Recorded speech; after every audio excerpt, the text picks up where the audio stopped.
Hello બાળકો, last લેક્ચરની અંદર આપણે ડી બ્રોગલીએ જે અધિતર્ક આપ્યો એના વિશે વાત કરી ગયા કે કુદરત છે એ સમમિતિ ધરાવે છે, એટલે કે અમુક સંજોગોમાં જેવી રીતે પ્રકાશ પોતે તરંગ સ્વરૂપ છે તો એ પોતે કણ તરીકે પણ વર્તી શકે છે, તો એવી જ રીતે કોઈ દ્રવ્ય કોઈ કણ છે તો એ પણ અમુક સંજોગોમાં તરંગ તરીકે વર્તી શકે.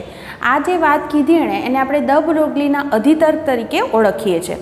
હવે ડ બ્રોગલીએ જે અધિતર્ક આપ્યો એ મુજબ એણે એવું કીધું કે કોઈ કણ જો ગતિ કરતો હોય અને એ તરંગ તરીકે વર્તે તો આપણે એની તરંગ લંબાઈ લેમ્બડા બરાબર h/p વડે આપી શકીએ, જ્યાં p એ કણનું વેગમાન છે અને લેમ્બડા છે એને ડ બ્રોગલી તરંગ લંબાઈ તરીકે ઓળખવામાં આવે છે.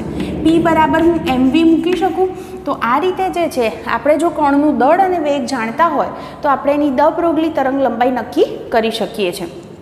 બીજી વાત કીધી કે એ સંજોગોમાં આપણે જે તરંગની વાત કરીએ છીએ તો એ તરંગને દ્રવ્ય તરંગ તરીકે ઓળખવામાં આવે છે. હવે અહીંયા વેગમાન અને ગતિ ઉર્જા વચ્ચેનો સંબંધ આપણને ખબર છે કે ગતિ ઉર્જા એટલે p²/2m, તો આના પરથી વેગમાનના સૂત્રનો કરતા કરીએ તો √2mk લખી શકાય. તો આનો અર્થ એવો થાય કે લેમ્બડા બરાબર શું સૂત્ર લખી શકાય, h/p ની જગ્યાએ √2mk, તો આપણને એક આ સૂત્ર પણ મળ્યું. તો જો આપણે ગતિ ઉર્જા સાથેના સંબંધની વાત કરતા હોઈએ કોઈ કણ માટે તો ત્યારે આપણે ડ બ્રોગલી તરંગ લંબાઈ શોધવા માટે આપણે આ સૂત્રનો ઉપયોગ કરી શકીએ. બીજું કે જ્યારે કોઈ કણને v જેટલા સ્થિતિમાનના તફાવત હેઠળ પ્રવેગિત કરવામાં આવે છે ત્યારે આપણે એની ગતિ ઉર્જા એ વીજભારિત કણની ગતિ ઉર્જા k બરાબર q × v લખી શકીએ. એનો અર્થ એવો થાય કે આ સૂત્રને બીજું શું લખી શકાય, h/√2mqv પણ લખી શકાય, જ્યાં q એટલે એ વીજભારિત કણનો વીજભાર અને m એટલે એ કણનું દળ છે એવું આપણે કહી શકીએ. સપોઝ આપણને ઇલેક્ટ્રોનની વાત કરતા હોય તો hની વેલ્યુ જાણીએ છીએ, માસ ઓફ ઇલેક્ટ્રોન જાણીએ છીએ, એનો વીજભાર જાણીએ છીએ, તો આટલાની કિંમતો ગણતરી કરી અને ઓલરેડી જો મૂકી રાખી હોય તો લેમ્બડા માત્ર એક એ મૂલ્ય /√v કરી દઈએ તો જેની મદદથી આપણને મળી શકે. એ આગળ જતાં હું કહું છું કે એ મૂલ્ય શું આવશે આપણે હમણાં ગણી લઈશું. બીજી આટલી વાત તો મેં તમને ઓલરેડી લાસ્ટ લેક્ચરની અંદર કરી જ છે. બીજી એક વાત કહી દઉં, તમને ખબર છે કે જ્યારે તમે વાયુ સાથે સંકળાયેલી વાતો કરો છો તો વાયુના જે અણુઓ છે એની સાથે તાપમાન સાથે એટલે ઉષ્મીય ગતિ સાથે સંકળાયેલી જે ઉર્જા છે એ પ્રમાણે આપણે એના મુક્તતાના અંશ 3 કીધા હતા, આવું આપણે 11th ભણ્યા છે. અને એની જે ગતિ ઉર્જા છે એ ગતિ ઉર્જા k બરાબર આપણે 3/2 kBT લખીએ છીએ. તમને યાદ હશે જ્યાં k એટલે બોલ્ટ્ઝમેન અચળાંક છે. એનો અર્થ એવો થાય કે જો આપણે વાયુના કિસ્સામાં વાત કરતા હોઈએ, જો આપણને એ વાયુ કેટલા તાપમાને છે આવી કંઈક જો માહિતી આપી દીધી હોય અને આપણને એની તરંગ લંબાઈ શોધવાનું કે તો હું શું કરી શકું, આ સૂત્ર જે છે આપણું લેમ્બડા બરાબર h/√2mk છે, તો kની જગ્યાએ ગતિ ઉર્જા શું મૂકી શકાય વાયુના અણુ માટે, 3/2 kT લખી શકાય. 2 અને 2 કેન્સલ થાય તો શું વધ્યું, h/√3mkt. હું પર્ટિક્યુલર કોઈ વાયુ માટે વાત કરતી હોય તો એ વાયુના અણુનું દળ અચળ કહેવાય, k એટલે બોલ્ટ્ઝમેન અચળાંક જેની વેલ્યુ તમને યાદ હશે 1.38 × 10⁻23 જૂલ પર કેલ્વિન. તો એનો અર્થ એવો થાય કે એમાં આપણે સાબિત કરી શકીએ કે લેમ્બડા ચલે છે 1/√T. તો આટલા સૂત્રો તમારા મગજમાં હોય તો આપણે ઘણા બધા દાખલા ગણી શકીએ. તો આજે હવે આપણી ટેક્સ્ટબુકની અંદર જે ઉદાહરણ આપ્યા છે જેમાં ઉદાહરણ નંબર છે 11.4 ત્યાંથી હવે હું તમને વાત કરીશ.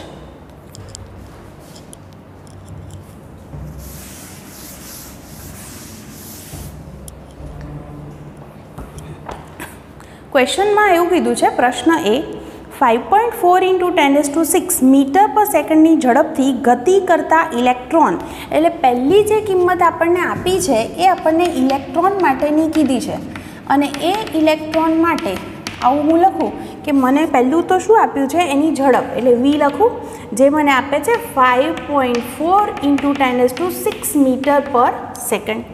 બીજું કે છે 30 મીટર પર સેકન્ડની ઝડપથી ગતિ કરતા 150 ગ્રામના બોલ, એટલે બીજી વાત બોલ માટે કરેલી છે તો હું અહીં આગળ બીજું લખી દઈશ બોલ માટે કે જેનું મને દળ જે છે એ દળ આપ્યું છે 150 ગ્રામ ગ્રામને કિલોગ્રામમાં ફેરવવા હોય તો 10⁻³ વડે ગુણવા પડે અને એની પણ મને ઝડપ આપી દીધી છે, જે છે 30 મીટર પર સેકન્ડ. હવે તમને એવું કીધું છે કે એમની ડી બ્રોગલી તરંગ લંબાઈ કેટલી હશે. એ ડી બ્રોગલી તરંગ લંબાઈ એટલે લેમ્બડા આપણને શોધવાનો કીધેલો છે. તો જુઓ, પહેલાં ઇલેક્ટ્રોન માટે વાત કરીએ તો એની ઝડપ ખબર છે, પછી માસ ઓફ ઇલેક્ટ્રોન પણ આપણે જાણીએ છીએ 9.1 × 10⁻31 કિલોગ્રામ. તો હવે જો મારે ડી બ્રોગલી તરંગ લંબાઈ શોધવી હોય તો આપણે સૂત્ર શું જાણીએ છીએ? ડી બ્રોગલી તરંગ લંબાઈ લેમ્બડા બરાબર h/p અથવા તો h/mv લખી શકાય. આ આપણે લખી રહ્યા છીએ અત્યારે ઇલેક્ટ્રોન માટે. તો જુઓ, અહીંયા માસ ઓફ ઇલેક્ટ્રોન આવશે અને વેલોસિટી ઓફ ઇલેક્ટ્રોન, આને હું નામ આવા આપી દઉં. બસ હવે આમાં આપણે કિંમતો મૂકી દઈશું.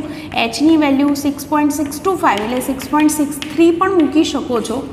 માસ ઓફ ઇલેક્ટ્રોન મૂકી દો અને વેલોસિટી ઓફ ઇલેક્ટ્રોન આપણને આપી છે 5.4 × 10⁶. કેલ્ક્યુલેટરથી ગણતરી કરો, હું પણ મારી ગણતરી કરી લઉં. તો મારો જવાબ જે છે એ લગભગ મને મળશે 0.135 નેનોમીટર.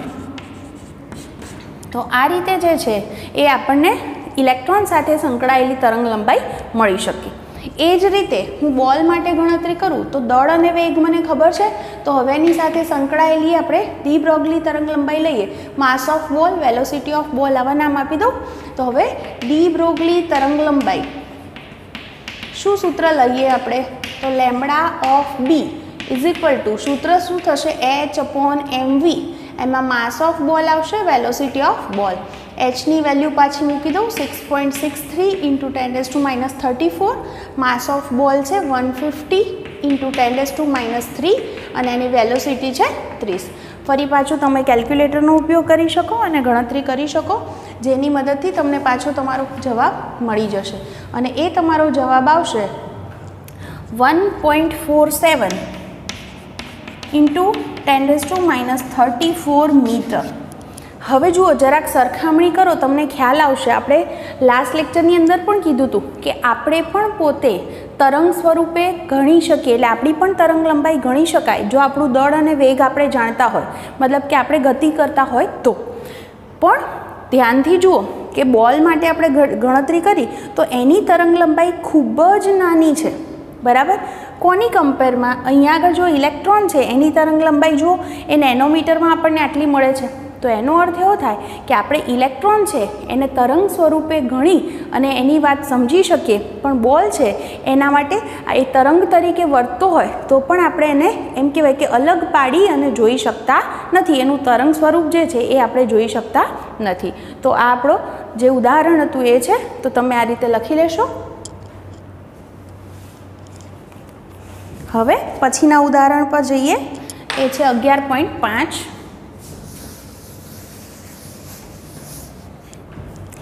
ક્વેશ્ચનની અંદર એવું કીધું છે આપણને કે એક ઇલેક્ટ્રોન, એક આલ્ફા કણ અને એક પ્રોટોન, એમની ગતિ ઉર્જાઓ સમાન છે. 3 કણની વાત કરી છે. એક ઇલેક્ટ્રોન આપ્યો, એક આલ્ફા કણ આપ્યો અને એક પ્રોટોન. ત્રણેય માટે ગતિ ઉર્જા સમાન કીધી. આમાંથી કયા કણની ડી બ્રોગલી તરંગ લંબાઈ સૌથી ટૂંકી હશે? એટલે કોની તરંગ લંબાઈ સૌથી ઓછી છે એવું આપણને પૂછ્યું છે. જો આપણે પહેલાં વિચાર કરીએ, અહીંયા આગળ આપણને કીધું છે એ પ્રમાણે ત્રણેય કણની ગતિ ઉર્જા કે સમાન છે. આ એક વસ્તુ આપણને ખબર છે. હવે હું પહેલાં ડી બ્રોગલી તરંગ લંબાઈની વાત કરું તો ડી બ્રોગલી તરંગ લંબાઈનું સૂત્ર શું? લેમ્બડા બરાબર આપણે શું સૂત્ર લખીએ છીએ? h/p. અને પીનો ગતિ ઉર્જા સાથે શું સંબંધ છે એ પણ આપણે વાત કરી ગયા, √2mk. હવે આ સૂત્રની અંદર ધ્યાનથી જુઓ, તમને કોઈ પણ કણ કીધો, ઇલેક્ટ્રોન કીધો, પ્રોટોન કીધો કે આલ્ફા કણ કીધો, ત્રણેય માટે h અચળ, પછી ત્રણેયની ગતિ ઉર્જા પણ સમાન, એટલે આ બે પદ તો સમાન જ છે. 2 અચળાંક છે ઓલરેડી, દેટ મીન્સ લેમ્બડા ચલે છે 1/√m. આના પરથી તમે સમજી શકો વ્યસ્ત સંબંધ, જેનું દળ ઓછું એની તરંગ લંબાઈ વધારે, જેનું દળ વધારે એની તરંગ લંબાઈ ઓછી. તો જુઓ, તમને 3 કણની વાત કરી છે. એક છે ઇલેક્ટ્રોન, બીજો છે પ્રોટોન અને ત્રીજો છે આલ્ફા કણ. તમને ખબર જ હશે દુનિયામાં સૌથી ઓછામાં ઓછું દળ ઇલેક્ટ્રોનનું છે. ઇલેક્ટ્રોન કરતાં પ્રોટોન લગભગ 1836 ગણો ભારે છે. મતલબ કેવું થયું કે માસ ઓફ ઇલેક્ટ્રોન કેવું છે, less than mass of proton. કારણ પ્રોટોન કેવો છે, ઇલેક્ટ્રોન કરતાં 1836 ગણો ભારે છે. હવે હું આલ્ફાની વાત કરું તો જુઓ, આલ્ફા છે એને હિલિયમના ન્યુક્લિયસ તરીકે ઓળખવામાં આવે છે. મેં તમને આગળ પણ એક વખતે કીધું હતું કે પ્રોટોનને 1H1થી દર્શાવો તો આલ્ફાને 2He4 થી દર્શાવાય. તો આ માથા પર જે કિંમત લખી છે ને એ દળનો સંબંધ દર્શાવે છે. આના પરથી એવું કહેવાય કે પ્રોટોન કરતાં આલ્ફાનું દળ 4 ગણું વધારે છે. જો દળ 4 ગણું વધારે છે એનો સીધો મતલબ એમ થયો કે માસ ઓફ પ્રોટોન કરતાં માસ ઓફ આલ્ફા વધારે છે. એટલે એવું કહેવાય સૌથી ઓછું દળ ઇલેક્ટ્રોનનું અને સૌથી વધારે દળ કોનું થયું, આલ્ફાનું. તો આલ્ફાનું દળ સૌથી વધારે છે માટે સૌથી ઓછી તરંગ લંબાઈ કોની હશે, આલ્ફાની. આપણને પૂછ્યું હતું અહીં આગળ કે સૌથી ટૂંકી તરંગ લંબાઈ કોની, તો સૌથી ટૂંકી જેનો એમ મોટો એનો લેમ્ડા નાનો, તો સૌથી વધારે દળ આલ્ફાનું છે માટે એની તરંગ લંબાઈ સૌથી ટૂંકી થશે. તમારે લખવાનું થાય ત્યારે અહીં સુધી લખ્યા પછી આટલી વસ્તુનો ઉલ્લેખ કરવાનો, આવું લખવાનું કે ઇલેક્ટ્રોન કરતાં પ્રોટોન 1836 ગણો ભારે છે અને પ્રોટોન કરતાં આલ્ફા કણ 4 ગણો ભારે છે. એટલે કે આ ત્રણનો દળનો સંબંધ આ લખી દેવાનો. માટે આલ્ફાનું દળ મહત્તમ માટે તેની લેમ્ડા કેવી મળશે, આપણને લઘુત્તમ મળે, આવું કહી શકાય. તો આ રીતે આ જવાબ આપણે લખવાનો રહેશે. તો આ હતું આપણું ઉદાહરણ 11.5. નેક્સ્ટ વાત કરીએ હવે 11.6 વિશે. આવા ક્વેશ્ચન ખાસ MCQ માટે સમજવા બહુ જરૂરી છે. એની અંદર આપણે આનો ઉપયોગ કરતા હોઈએ છીએ. જોજો 11.6માં એવું કીધું છે, એક કણ ઇલેક્ટ્રોનની ઝડપ કરતાં 3 ગણી ઝડપે ગતિ કરે છે. એ કણ આપણને ખબર નથી પણ એની ઝડપનો સંબંધ આપણને કીધો છે કે એની ઝડપ કેવી છે, ઇલેક્ટ્રોન કરતાં 3 ગણી, એટલે 3 ટાઈમ VE લખાય. કણ અને ઇલેક્ટ્રોનની દ બ્રોગલી તરંગ લંબાઈનો ગુણોત્તર આપ્યો છે. એટલે હું એમ કહું કે આને પાર્ટિકલ કહીએ તો વેલોસિટી ઓફ પાર્ટિકલ આપી છે, પછી બંનેની તરંગ લંબાઈનો ગુણોત્તર એટલે લેમ્ડા ઓફ પાર્ટિકલ અને લેમ્ડા ઓફ ઇલેક્ટ્રોન, એ ગુણોત્તર મને આપ્યો છે 1.813 × 10⁻⁴ આટલો આપ્યો છે. કણનું દ્રવ્યમાન શોધો અને એ કયો કણ હશે એ તમને શોધવાનું કીધું છે. માસ ઓફ પાર્ટિકલ શોધવાનું આપણને કીધું છે અને એની મદદથી એમ પણ કહે છે કે કયો કણ હશે. હવે જુઓ, પહેલું તો લેમ્ડાની વાત આવી, વેગની વાત આવી અને દળની વાત આવી. તો આ ત્રણેય સાથે સંબંધ હોય એવું સૂત્ર આપણને કોનું ખબર છે, તો ડી બ્રોગલી તરંગ લંબાઈનું સૂત્ર ખબર છે. તો ડી બ્રોગલી તરંગ લંબાઈ આનું જે સૂત્ર છે, પહેલાં હું જો ઇલેક્ટ્રોન માટે લખું તો ઇલેક્ટ્રોન માટે શું લખી શકાય, લેમ્ડા બરાબર h/mv લખાય. ઇલેક્ટ્રોન માટે લખું એટલે lambda of electron, mass of electron, velocity of electron લખવાનું. આવું એક સમીકરણ લીધું. બીજું એ જ રીતે હું જો કણ માટે લખું તો શું લખાય, લેમ્ડા ઓફ પાર્ટિકલ બરાબર h/માસ of particle, velocity of particle. આ બીજું સમીકરણ બન્યું. કેમ હું બંને માટે સમીકરણ બનાવું છું, કારણ કે મને આ બંનેનો ગુણોત્તર ખબર છે. તો હવે હું આ બંનેનો ગુણોત્તર લઉં તો હવે સમીકરણ 2 અને 1નો ગુણોત્તર લેતા, ચલો બંનેનો ગુણોત્તર લઈએ એટલે બંનેનો આપણે ભાગાકાર કરી દઈએ તો શું થાય, જુઓ તો આવું લખશું lambda of particle upon lambda of electron. તો પહેલાં પાર્ટિકલ માટે લખું તો h/માસ of particle, velocity of particle, ભાગાકાર ગુણાકારમાં ફેરવાશે એટલે આ પદ ઉપર જશે, mass of electron, velocity of electron upon h. આ બે કેન્સલ. બીજી વસ્તુ, એક વસ્તુ જુઓ અહીંયા આગળ કે તમને અહીંયા કહી દીધું છે કે વેલોસિટી ઓફ પાર્ટિકલ કેવી છે, 3 ટાઈમ વેલોસિટી ઓફ ઇલેક્ટ્રોન. તો એ પણ હું અહીંયા આગળ મૂકી દઈશ. તો અહીંયા આગળ લખી દઉં કે velocity of particle 3 time velocity of electron છે. તો આ બે કેન્સલ થઈ ગયા. હવે મારે શોધવું છે શું, માસ ઓફ પાર્ટિકલ. તો હું એને સૂત્રનો કરતાં કરું તો શું થાય, આ પદ અહીંયા જશે અને આ લેમ્ડાવાળું પદ અહીંયા આવશે એટલે શું થશે, me/3 અને આ પદ જે છે આખું અહીંયા આવ્યું, લેમ્ડા ઓફ પાર્ટિકલ અને લેમ્ડા ઓફ ઇલેક્ટ્રોન. હું આમ જ લખું છું એને. આખું પદ છેદમાં આવશે. હવે બસ બધાની કિંમત ખબર છે, મૂકી દઉં. માસ of electron 9.1 × 10⁻31, 3 into lambda of particle upon lambda of electron, જે ગુણોત્તર મને આપ્યો છે 1.813 ઇન્ટુ 10⁻⁻4. તો આ મૂકી દઈએ. હવે કેલ્ક્યુલેટરની મદદથી પાછી આપણી ગણતરી કરી લઈએ. તો આપણો જે જવાબ છે એ મળશે 1.675 ઇન્ટુ 10⁻27 કિલોગ્રામ. અને આટલું દળ ધરાવતો જે કણ છે એ પ્રોટોન અથવા ન્યુટ્રોન હોઈ શકે, કારણ કે પ્રોટોન અને ન્યુટ્રોનનું લગભગ દળ સમાન છે. અને કેટલું છે તમે જાણો છો, 1.67 ઇન્ટુ 10⁻27 કિલોગ્રામ. તો આપણને આટલું દળ મળ્યું. એના પરથી આપણે લખી શકીએ કે માટે આ કણ કયો હોઈ શકે. તો લખી શકું કે પ્રોટોન અથવા ન્યુટ્રોન હોઈ શકે. તો તમે જોઈ શકો છો આ ક્વેશ્ચનની અંદર શું કર્યું, આપણને લેમ્બડાની માહિતી આપી હતી, વેગ વિશે થોડીક ખબર હતી અને દળ શોધવું હતું. તો બંનેના લેમ્બડાના સૂત્ર લઈ અને માત્ર મેં ગુણોત્તર જ લીધો છે અને બધી માત્ર કિંમત મૂકી દીધી, એટલે તમને આ રીતે જવાબ મળી જશે. તો આ ક્વેશ્ચન પણ આ રીતે લખી લો.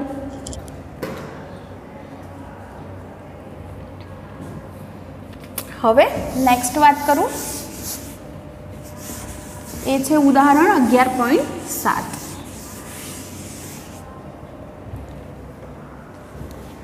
જુઓ, આ ક્વેશ્ચનની અંદર એવું કીધું આપણને 100 વોલ્ટના વિદ્યુત સ્થિતિમાનના તફાવત વડે પ્રવેગિત એટલે V બરાબર 100 વોલ્ટ આવું કીધું ઇલેક્ટ્રોન સાથે સંકળાયેલી દ બ્રોગલી તરંગલંબાઈ કેટલી હશે.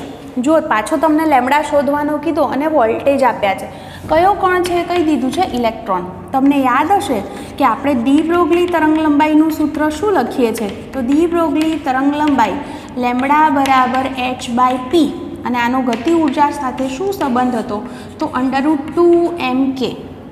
બીજું યાદ કરાવું કે કણને v જેટલા સ્થિતિમાનના તફાવત હેઠળ પ્રવેગિત કરીએ તો એની ગતિ ઉર્જા k બરાબર શું લખી શકાય, q × v. અહીંયા આગળ ઇલેક્ટ્રોન છે તો એનો વીજભાર ક્યુની જગ્યાએ હું ઈ લખું તો પણ ચાલે. તો એનો અર્થ એવો થાય કે આ સૂત્રમાં ગતિ ઉર્જાની જગ્યાએ હું શું લખી શકું છું, q × v અથવા e × v. હવે આપણને કઈ જ દીધું છે કે આ કણ કયો છે, તો ઇલેક્ટ્રોન છે. તો અહીંયા આગળ હું કિંમત મૂકું તો 6.625 ઇન્ટુ 10⁻34 અપોન √2 માસ ઓફ અહીંયા આગળ ઇલેક્ટ્રોન છે એ આપણને ખબર છે 9.1 ઇન્ટુ 10⁻31, ઈની વેલ્યુ 1.6 ઇન્ટુ 10⁻90. હું 1/√v હાલ રહેવા દઉં છું, હું પછી કિંમત મૂકું. તમે મૂકી અને શોધી કાઢો તો પણ ચાલે, પણ મારો ઇન્ટેન્સ આટલો છે કે તમે જો આટલાની ગણતરી ઇલેક્ટ્રોન માટે કરી લેશો તો વારે ઘડીએ ગણતરી કરવી નહીં પડે. તો જો તમે કેલ્ક્યુલેટરથી આટલી ગણતરી કરો તો તમારો જવાબ કંઈક આવશે 1.227 નેનોમીટરમાં આવશે અને √v તો ખરા જ.